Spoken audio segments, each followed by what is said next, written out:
Franci Santos, eu sou estudante da Escola Técnica aqui de Surubim, no segundo ano, cursando o curso de Administração.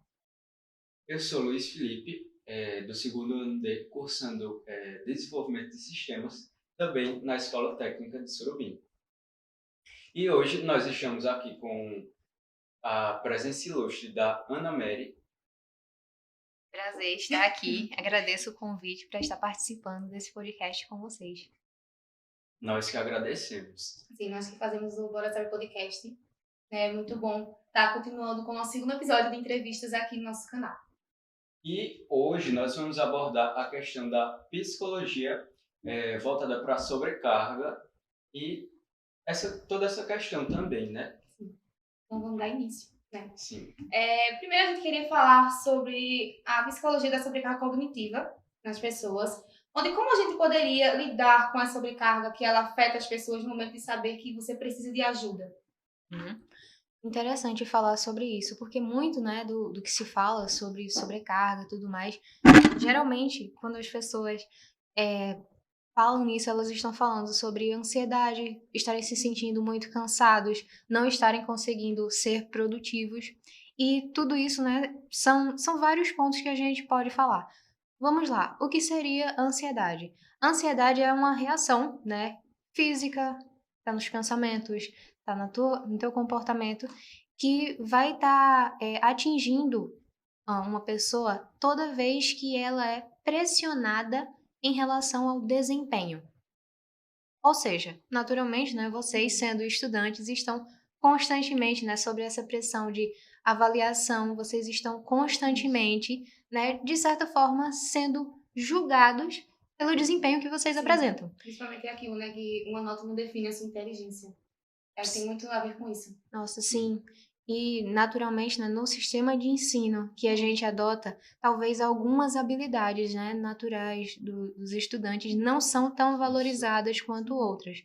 Algumas inteligências, né, são mais bem vistas. Sim. E são mais exploradas, inclusive, pelo sistema de ensino. Então, vamos lá. Como seria lidar com isso? Né? Você acabou falando sobre isso.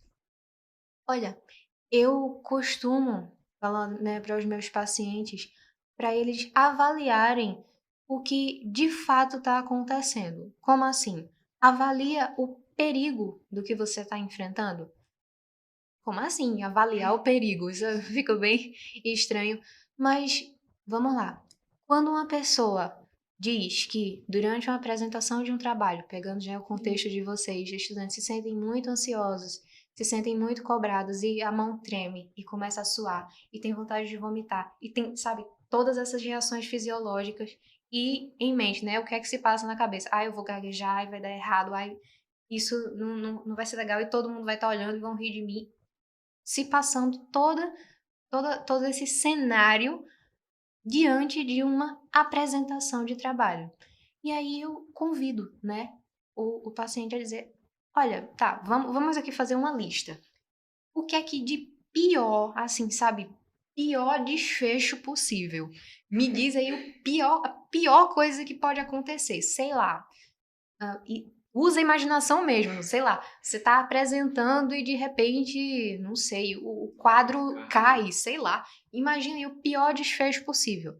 Me diz qual é esse desfecho. Aí a pessoa vai e fala quais são geralmente as respostas, né? O pior desfecho é que eu vou gaguejar e eu vou ficar com muita vergonha, eu vou ficar muito vermelho. As pessoas falam alguma coisa nesse sentido. Aí eu, tá, mas o pior desfecho é esse, mais ou menos, você vai passar vergonha, de alguma forma.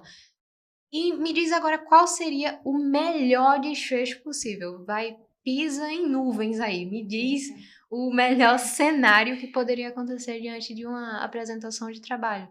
Aí a pessoa vai e pensa, o melhor cenário seria eu não me sentir nervoso, eu não errar nada quando eu estiver falando, e tirar uma boa nota. Aí eu, ok. Me diz aí qual vai ser o cenário mais provável. E aí a pessoa vai para e pensa, o que pode acontecer? É isso, dessa forma. Provavelmente eu vou gaguejar, ou eu vou ficar vermelho, mas é bem provável que o quadro não vá cair por cima de mim, sei lá, que eu não vá tropeçar e escorregar na frente de todo mundo, não sei. Exato. Não, essas coisas são uma porcentagem muito pequena de chance de acontecer. E o mais provável de tudo isso, eu vou e pergunto para o paciente, é que, no final das contas, você tire uma nota ruim na tua apresentação, apesar desse teu nervosismo, apesar de tudo, e as pessoas riem de você, e as pessoas te julgam, as pessoas fazem tudo isso. E, geralmente, para surpresa ou não, a resposta é sempre não. As pessoas não fazem isso comigo, as pessoas não ficam rindo, não vão falar que a minha apresentação foi... Não. Isso acontece muito segundo a visão da pessoa do que os outros podem estar vendo e de como estão avaliando. Da autocobrança. Isso é uma autocobrança. Porque, inclusive, agora já pegando para o contexto aluno-professor, foram poucos, né, os professores que eu conheci que, de fato, faziam uma cobrança, assim, bem extrema, a ponto de ser, sabe, bem adoecedora mesmo. Geralmente, os alunos, eles já estão, como eu poderia dizer, num processo de se cobrarem demais. E aí, o trabalho, né, da ansiedade vai ser voltado ao que a gente chama de reestruturação cognitiva. A pessoa começar a reavaliar o que ela está percebendo, como ela está percebendo e de onde vem isso. Por que ela se cobra tanto? É como se a gente fosse ensinado, né, a Isso. se cobrar. Exato. E tipo, a ser o mais perfeito possível para ser aceito. Você falou muito bem, o mais perfeito possível. É essa ideia de chegar à perfeição. Tanto é, né, que muita gente, quando quer fazer um trabalho, não, mas o trabalho ele tem que estar impecável. Não pode ter um erro, não pode... E assim... Sentiu a indireta? Próprio... Opa! Mas até como próprio da natureza humana, é o erro. E quando, né, muitas vezes as pessoas tentam se distanciar vamos dizer, dessa característica da natureza, mas isso de querer não errar, mas elas estão se esforçando, sabe? Esforçando para manter um padrão inatingível. Que tipo, tecnicamente é sem sentido e não tem um porquê. Isso. Que é tipo, é só pra se sentir assim, mas que não vai levar a nada. Seria justamente esse pensamento, né, que traria a resolução dessa questão, né? Sim, por isso que a gente fala em reestruturação cognitiva, porque é literalmente uma lente que uma pessoa enxerga as coisas que ela está passando, e aí a interpretação acerca do que está acontecendo é que faz com que ela tenha algumas reações. Na forma como eu trabalho, eu sempre falo aos meus pacientes, a gente segue uma base filosófica que diz o seguinte, as pessoas não sofrem pelos acontecimentos, mas é pela forma como elas interpretam os acontecimentos. Não é pelos eventos em si. Então, já que eu dei o exemplo, né, de apresentar o trabalho, só apresentar um trabalho não obriga ninguém a ter uma reação, toda uma cadeia de ansiedade. Mas tem algo que faz com que as pessoas associem. Eu vou ser avaliado, eu vou ficar muito tenso, eu vou errar, eu vou gaguejar, eu vou ficar vermelho e o coração vai bater, eu não vou conseguir isso. É uma precipitação de uma coisa que pode nem acontecer. Isso, exato. Mas isso aí, claro, já está muito ativado, porque foi muito aprendido. Provavelmente, toda vida, toda vez que tem apresentação, desde a época da cartolina... Desde a época, né, de pequenos, as pessoas têm essa pressão, então é algo que já está muito reforçado. E para fazer o processo inverso, de fato, precisa de tempo. Aí, também tem como a gente poderia identificar quando a gente precisa de ajuda profissional? Então, uma ótima pergunta. Isso aí fica mais claro quando a ansiedade está atrapalhando muitos âmbitos da tua vida. Uma coisa, vamos lá, você nunca foi a um determinado lugar, o que é a ansiedade, né? A ansiedade, ela tem por trás dela um tanto de medo, não é medo, a ansiedade não é medo, mas ela tem um fundo, vamos dizer assim, de medo, porque é sempre diante do novo, daquilo que você não conhece, que você tem, né, uma reação. é como se você interpretasse o desconhecido, o novo, como perigoso. E Já aí, acho que até naturalmente, do ser humano, você já. tenta Aceitação. isso, você Quem nunca já volta. passou por aquela viagem da escola que você Isso prepara a roupa um mesmo. dia antes? Isso mesmo, com certeza. E se sentir ansioso, você deu um ótimo exemplo. Se sentir ansioso por aquela viagem que você quer ir e tudo mais, Isso é natural. é natural. A ansiedade é natural. A ansiedade é própria do ser humano. A Ela ansiedade só tem que é ser uma um problema reação. quando ela é muito exagerada. Isso, Não dá pra controlar. quando ela tá desproporcional ao estímulo.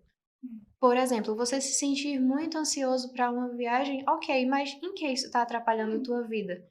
Em que isso vai atrapalhar, por exemplo, de você fazer outras coisas? Mas uma pessoa que está com ansiedade muito alta, já sempre pegando, né, o exemplo da apresentação de trabalho, já que a gente está falando, né, para estudantes, ela vai ter reações que vão muito além do que o perigo, vou dizer assim, né, que apresentar um trabalho pode oferecer. Entende? Entendi. A gente tem que avaliar mais ou menos o nível dessa ansiedade aí, seria. Tá no gráfico aí, olha aí. A relação entre a pressão escolar e a saúde mental. Seria interessante se a gente conseguisse administrar tanto dessas questões da pressão escolar com a nossa saúde, como se Com certeza. tornar, Tem um permanecer equilíbrio, né? sim, saudável mentalmente diante de toda essa pressão. Olha, interessante vocês terem falado sobre isso. Porque, vamos lá, é o seguinte, eu dizer, né, que uma pessoa ela pode estar tendo uma reação exagerada à cobrança, não faz simplesmente que ela pare de ter essa reação. Como eu já tinha dito, né, um processo. E o que é que eu costumo até ensinar para as pessoas, inclusive eu disponibilizo, né, nas redes sociais, formas de controlar a ansiedade mais física, essa ansiedade mais corpórea, que é através da respiração. Porque isso aí ajudaria nessa questão manter a saúde e lidar com essa cobrança. Olha, vai ter momento que você vai se sentir mais ansioso mesmo. Naturalmente. Não tem como fugir, né? Exato. Uma semana de provas talvez seja mais ansiogênica, né? Possível de ter Estressante, ansiedade sim. e mais estressante do que uma outra semana. Então, Uma semana de aulas. isso. Então, não vai ter, né? Como eu dizer a vocês, ó. Vai ter um momento Essa que é a vocês. fórmula que Exato. você Fez precisa isso, seguir. acabou a Isso. ansiedade. Exato. Não tem essa de acabou a ansiedade. Se alguém disser que vai reduzir sua ansiedade a zero, que vai retirar a ansiedade, é mentira. É golpe. Exato. É golpe. Mas nesses momentos de maior ansiedade, que todo mundo sente e que tá ok, tá tudo bem, assim, você passar por isso, você é humana, gente passa por coisas que gente passa. Então, eu sugiro que faça um controle da respiração. Como seria esse controle da respiração? Eu ensino, né, para as pessoas. Uma mão, você colocaria no peito. Outra mão já vai aprendendo, didático aqui. Uma mão no peito e uma mão acima do umbigo. Isso. Eu convidaria que vocês respirassem tentando mexer somente a mão no peito. Ou, perdão, a mão na barriga. Isso, em cima do umbigo. E não mexer a mão no peito. E não mexer também, obviamente, o peito, o ombro. Encham a barriga, respirem enchendo a barriga, como se houvesse um balão na barriga e você tá tentando encher. Tô vendo você mexendo o ombro aí. Olha, eu já conto, já. Vamos? Mas a gente não é Vamos lá. Já sobe. É bem, às vezes, Vai fazer complicado, né? A automático. gente conseguir controlar. A respiração. Sim. Inclusive, tentem só mais uma vez antes da explicação do porquê isso aí serviria. Vamos lá. Mexendo só a mão que tá no umbigo. Mexendo só a barriga, sem mexer o ombro, sem mexer o peito. Ou mexendo muito pouco.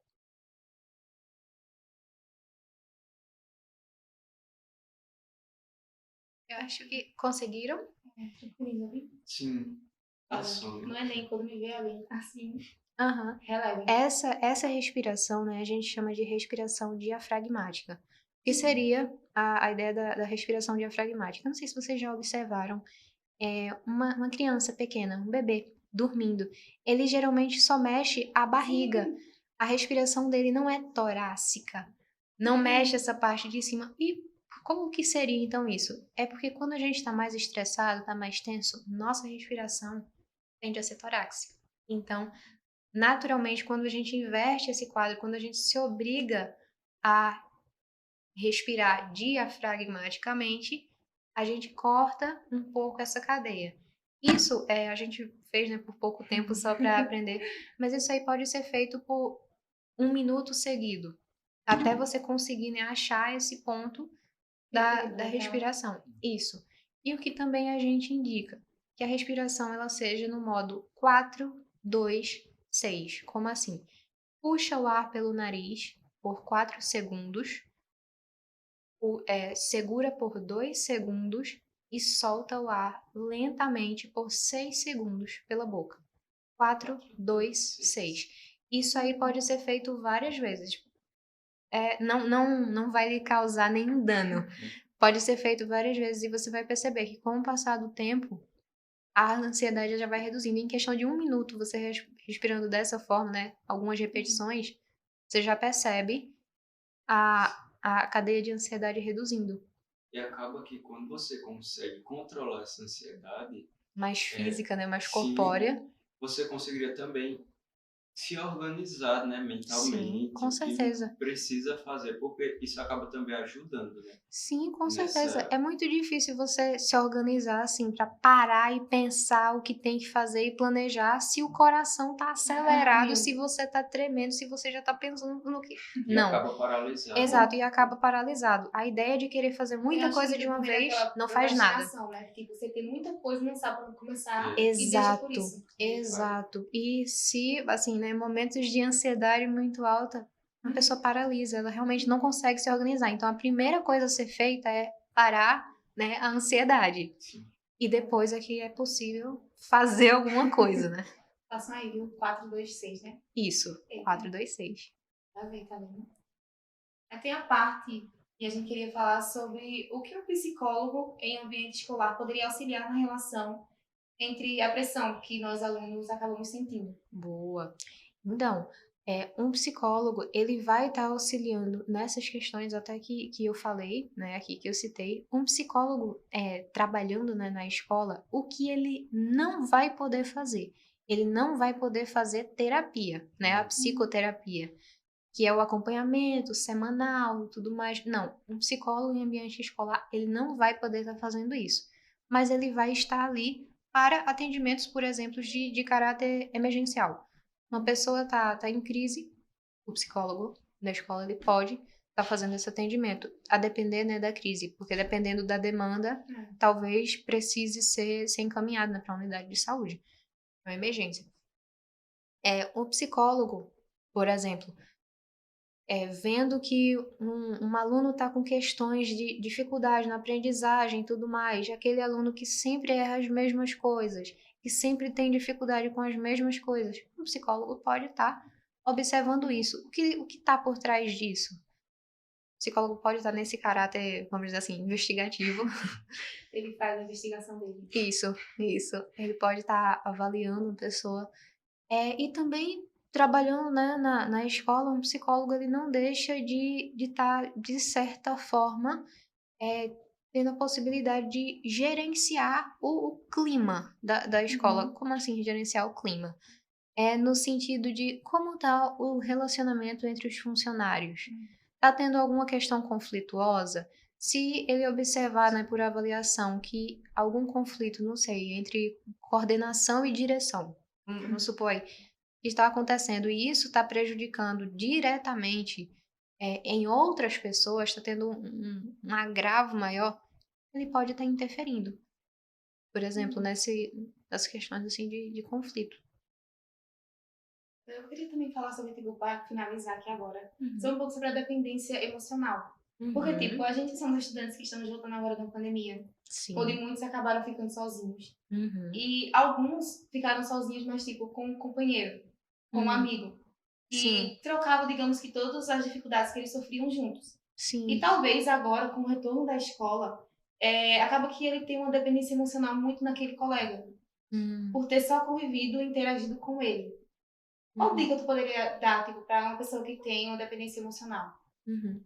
Primeiro, identificar se há de fato uma dependência emocional ou se, nesse contexto que você falou, essa pessoa. Eu digo só como um porto seguro, que tipo, você Isso, confia, porque. confiança no outro. Justamente Exato. porque seria uma questão de dependência emocional, né? Uhum, exato. Teria que avaliar isso. Porque, olha, vamos combinar aqui que nem todas as famílias, na verdade, muitas famílias não tiveram, né, muito sucesso na convivência na pandemia. Isso é fato.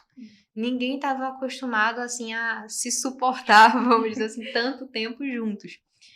E muitos conflitos aconteceram dentro das casas das pessoas. Então, qual a reação mais natural? Ou a família, né, ficar, de certa forma, dividida e, você dando o exemplo, né, de uma pessoa que estava mais só, mais isolada, buscar não sei, um Um contato, relacionamento com isso, com outras outra pessoas. pessoa. E aí eu questiono, né, até que ponto isso seria uma dependência e até que ponto não foi, sabe, um refúgio, vamos dizer assim, para lidar com o que estava acontecendo no momento. E que é algo próprio também do momento. E a gente só vai saber se há de fato uma dependência, uma questão mais grave ou não sei. A gente só vai saber os desdobramentos agora que tá voltando as coisas ao normal, né? Aos poucos está voltando ao normal. Qual seria de fato a relação com essa pessoa? Será que não estava mais próxima, ou mais, sabe, mais agarrada, porque essa pessoa de fato não tinha mais ninguém e a necessidade humana, De assim, ter outra de pessoa, se né? isso, ser humano é um ser social. Então, como realmente seria a dependência emocional? Tem Olha, como identificar, sabe? sim, com certeza, tem como identificar. A gente observa, né, dependência emocional quando há de fato prejuízo em uma das partes, tipo, o relacionamento, seja ele de qual tipo for, familiar, amigo, relacionamento amoroso, há um prejuízo a outra pessoa, vamos dizer assim, ou ambas, não, sabe, não tem a química, são pessoas que têm uma relação muito conturbada e ainda Sim, assim. se prende. Exato. E aí a gente vai ver, nossa, mas o que é que prende, então, duas pessoas que estão vivendo de uma forma conflituosa? O que é que há, inclusive, em cada uma delas? Uma para aceitar, né, ser tão destratada, enfim, e a outra para manter esse padrão de uma postura assim mais punitiva. Ou ambas. Acontece caso, né, de ambos serem punitivos e ambos aceitarem porque eu sou assim também, e então eu aceito que o outro seja assim comigo. Pode acontecer. A gente só sabe realmente avaliando o quadro, mas tem que haver prejuízo. Para a gente falar de dependência, a gente tem que ver prejuízo na qualidade de vida. Seja prejuízo de que espécie for. Entendi. Mais alguma pergunta? Ainda tem Isso tempo. Vamos ver aqui mais algumas questões que a gente tem pensado também. Eu acho que pode. Pode. Acho que pode falar também de tipo como a gente está se cobrando muito após esse retorno de pandemia. Porque, tipo, muitas Uhum. pessoas acabam tendo uma mudança muito grande na personalidade. Tipo, uma pessoa que interagia muito com as pessoas, uma pessoa que Ah, tinha sim, entendi. facilidade. E que agora, com o retorno, ela tá mais fechada, mais na dela. Uhum. Como tipo assim, daria conselhos para ela tentar retornar ao que era, ou então a se habituar à mudança? Então, aí eu questionaria, eu não diria, eu entendi o que você falou, né? Quando você falou a mudança na personalidade de uma pessoa ser mais, assim, É. extrovertida e de repente tá mais Fechado. fechada e tudo mais. Eu diria que isso seria um tanto mais de uma mudança de humor do que de personalidade. Isso, assim, falando de uma forma mais técnica, mas eu entendi, né, o que foi dito. Olha, eu, assim, meu ponto de vista, eu investigaria pelo que essa pessoa tá Sim, as passando. causas. Isso, porque, Olha, muitos estudiosos, né, já estavam falando sobre isso já há um bom tempo, acho que desde o início da pandemia, que após a pandemia do vírus, vai vir uma pandemia, né, de transtornos mentais. Então, e eu, né, enquanto psicóloga clínica, vendo a demanda que está chegando na clínica, vendo, né, toda essa carga, aumento de casos de ansiedade, de depressão, foram absurdos. Aumentos de casos, né, tô falando com vocês que são adolescentes, de automutilação entre jovens também foi muito alto. Na verdade, já vem crescendo há um tempo, e nessa pandemia isso não foi diferente, né? Acabou piorando. E aí, naturalmente, eu veria pelo que essa pessoa está passando. É aquilo de Porque analisar, né? Sempre isso, analisar. isso. Precisaria haver uma avaliação do quadro dessa pessoa. Porque, olha, a volta às aulas em si não seria, vamos dizer assim, um fator. Que justificaria, né? Isso. Ele tá Até, assim. assim, muita gente tá sem querer voltar até um pouco para um pouco cansado. Ah, não queria.